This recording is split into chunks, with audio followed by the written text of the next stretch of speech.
Hello.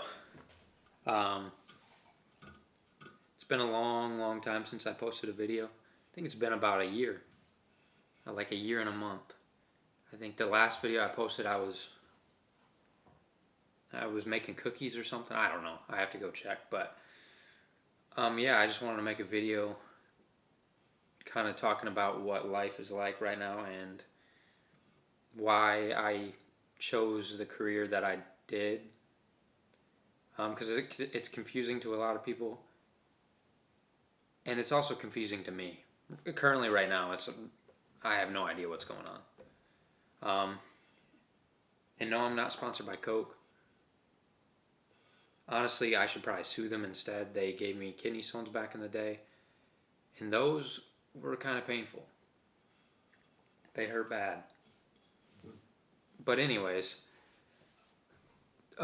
my career choice, I know what it looks like from the outside because I judge myself a lot. So I know how it looks, and I got that response from a lot of people when I told them what I wanted to do for a living. You know, I would they'd be like, "Oh yeah, so what do you do?" I'm like, "Oh, I want to be an actor. I'm trying to be an actor," and they would give me looks of sympathy. And I'm not talking about like just a casual look of sympathy. I mean like deep sympathy, like, "Oh, you're throwing your life away" type sympathy. And I understand that response because it's very stupid to pursue this field. It's very confusing, especially right now when nothing is happening, nothing is working out. It's very confusing, and I was hesitant to make a video because I like to remain kind of mysterious in terms of my real personality. Um, I like to kind of just act and not put my actual self out there because I think people see through characters too much. But like 100 people are gonna watch this, so it doesn't really matter at the end of the day. Um, but yeah, the first time I realized that I wanted to act, it was back in 2017. I tried to be a music major because I wanted to make music, and then I became I think it's called an undeclared major. So I didn't know. And then that summer I went and saw Tom Holland's Spider-Man, and it wasn't the movie. I don't think it was anything specific about that movie. Maybe I related to Tom Holland in a way, or the character of Peter Parker. But I walked away from that movie with this deep sense of. It's almost the same feeling as nostalgia when your heart is longing for something that you want so badly but can't have in the moment. And so I walked out of that theater. I was like, "What is this feeling?" But I knew that it was my heart wanting to do what I had witnessed on the screen. And so I told my family I want to act.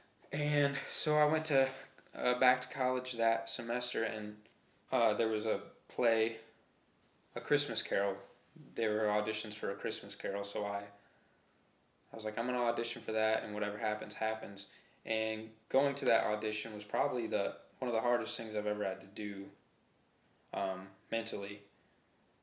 I remember sitting in the hallway, signing up for the audition, getting ready to go in, and I felt like I was gonna die. I felt like I was standing on the edge of a cliff, getting ready to jump off. That's the amount of anxiety I felt, and it's such a weird thing because I knew I wanted it so badly, but my brain was like, you can't audition. You'll die if you do. If you go up on that stage, you'll probably die. But you gotta push past that, and so I did, and I got the role of young Scrooge. And luckily, it was a more emotional role, and for me, being emotional was easier because I was so nervous. So like, even talking to the camera right now, I feel a sense of anxiety, and so it's easier to be more serious and less comedic if you're nervous. So that role was very very emotional because young Scrooge was getting broken up with, and then that character eventually turns into the Scrooge that everyone's familiar with. So yeah, that was my first ever role on stage, and it was this is kind of a bad thing to say, but it was like crack. You know, it was like an addiction. I knew that after that play, there was no going back. And so I did theater for the next few years in college, and I got a few more bigger roles. And I think one thing that attracted me to the stage and to acting so much is growing up, I didn't really have a voice. I was so quiet all the time. I didn't talk to anybody other than my family. Everyone just saw me as this shy kid, so showing people who I wasn't really an option. I couldn't. I was just so shut off. And then when you get on the stage, you have a script and it tells you, oh, you have to show these emotions. And these emotions are emotions that I didn't really show much. I wasn't really bubbly in public or around other people. But when you're on stage, there's no other option. You have to. You have to portray the character. So it allowed me to show a version of myself that I couldn't unlock any other way. And so I think it was very therapeutic for me, because there were a lot of built up emotions ever since I was a kid, from different things I went through. And so theater, it really helped me show those. Acting, it genuinely has changed my life. It gave a purpose for suffering, you know? Stop. Knock it off. Stop. But it gave a purpose for the suffering. The depression, the anxiety. It was like, oh, I can channel that. I can channel those emotions and use that to accurately portray a character. And I think that's one thing that has helped me act is every situation in life, everything I've felt has felt very heavy. It doesn't matter if it's something very joyful or very, very sad. Everything feels so heavy. And I think that's useful for acting. Because when you're acting, the really good actors, and I'm far from that. I have a lot of work to do, but the really good actors, they feel the weight of every scene they do.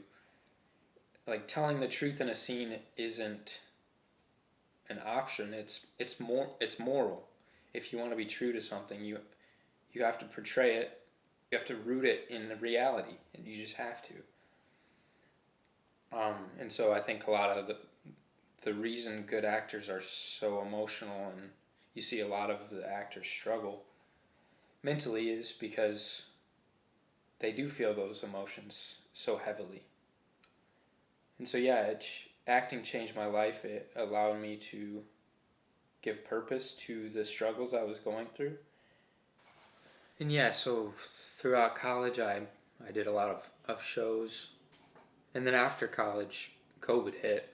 And I had just gotten done with a film trip to LA. And I had visited the Gilmore Girls set. And I posted a little video on my Instagram. And I don't know, she's kind of a freak. At the time, I was like, this person's a freak. This person's crazy.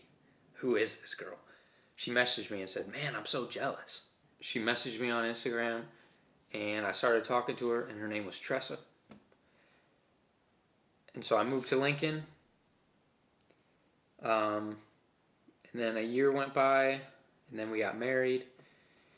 And then we trying to figure out our next steps, and I was like, we could move to LA. It would be very, very, very hard on us. So we decided to move to Georgia. And I didn't really have a plan. I just knew that when I got there, I wanted to try and pursue acting.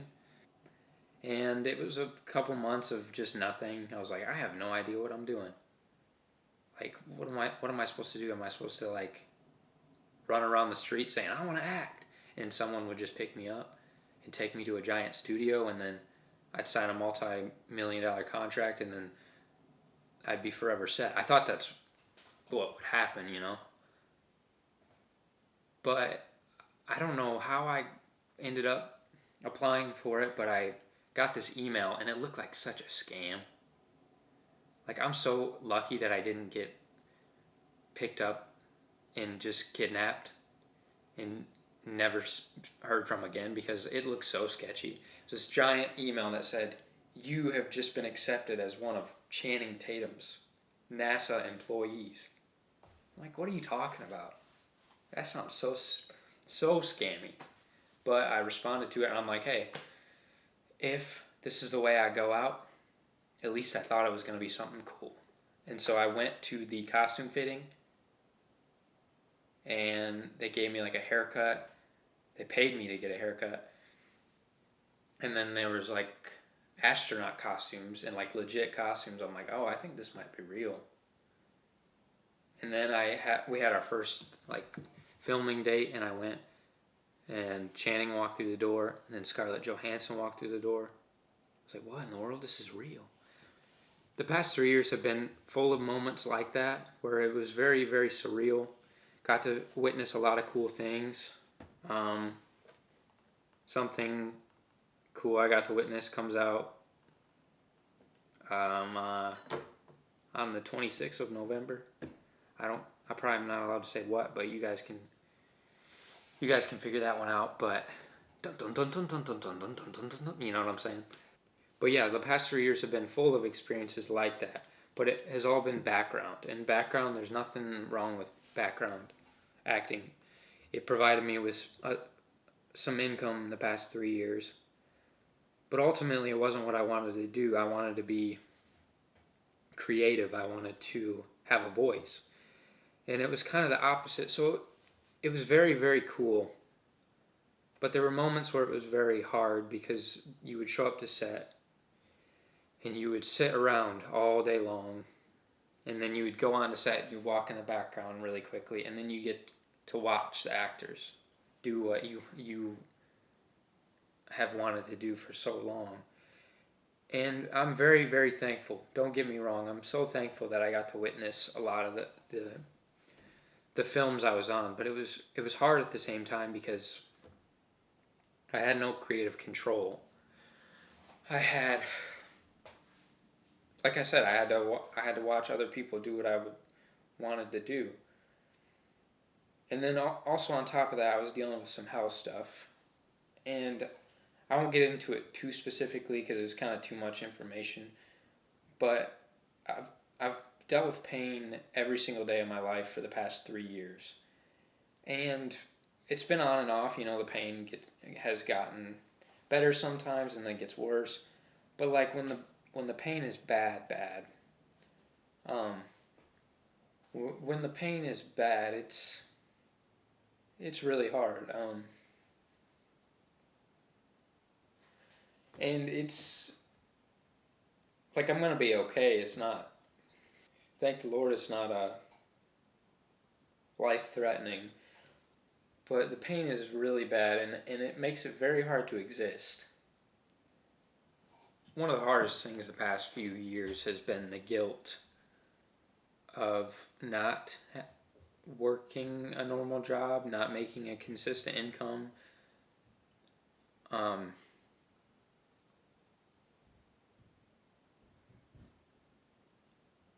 it sounds so privileged, because I know there's people out there working very, very hard. But man, my brain it just doesn't work like normal. I have a very hard time doing anything. But yeah, the hardest part of the past few years was the guilt of barely making any money doing background stuff. And that's where I gotta shout out my family, and Tressa especially.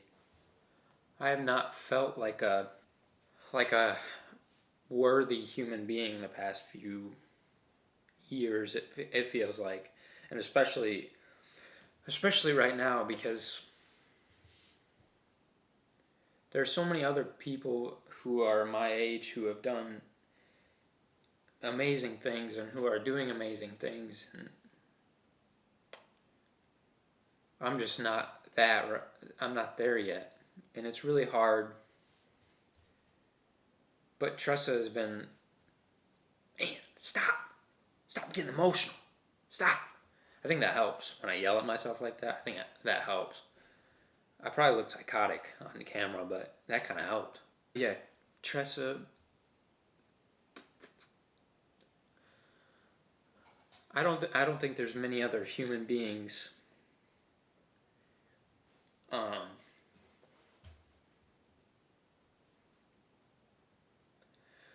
I don't think there's many other human beings who would put up with my life, the way I've decided to live life, because choosing this career, especially if you don't already have connections or don't have much experience acting, choosing this career is like very, very risky. The crazy part is she hasn't even seen me act. Like, she's never seen me perform on stage or anything. She's seen my stupid videos, but like, I'm making a video about going to Wendy's, and the short films I post on YouTube are nowhere near the acting that that was required of me on stage or anything like that. So like, she hasn't even seen me act, and she still chooses to stick with me, and so is my family, and so it's very humbling. But yeah, I'm very, very thankful for the people around me. And one thing that really inspires me is my dad loved movies. He really loved movies. Um, and man, if I could someday say that I acted in a movie, yeah, that would be great. You know, I don't want this video to come across as like a pity party. I know there are so many people that are way worse off and have a very, very hard life, and I know that. I just wanted to share my perspective because there has been a lot of pain the past 3 years, um, and I think it's good for other people to see that no matter how low you get, that there's still hope. And I'm sitting in the pain right now. I don't want to get too much into it, but I'm literally sitting on the pain. Never mind. Um, but I'm currently in that state. I'm in that very dark place. Just I'm in a place that just doesn't make sense. And so I think it's helpful for people like me to say that there is hope. That the dark places in your life, they don't define you. They don't determine what your life is going to be, because that's where my brain has been the past couple of years. It's like, oh, I deal with depression. That's just kind of who I am now. It felt like, but I know there's hope ahead. I know that something good's gonna come out of all this pain, and I am looking forward to what is next. And you probably won't see too many videos like this. I don't always like to just talk to the camera. I like being more mysterious, you know? Yeah, I just wanted to make this video because it's been so long. So yeah, wanted to thank everyone for watching. Sorry if this was kind of like a depressing thing to watch, but there's great things ahead, and I think, I don't know, but 2026 it's going to be good. We'll see what happens. Peace.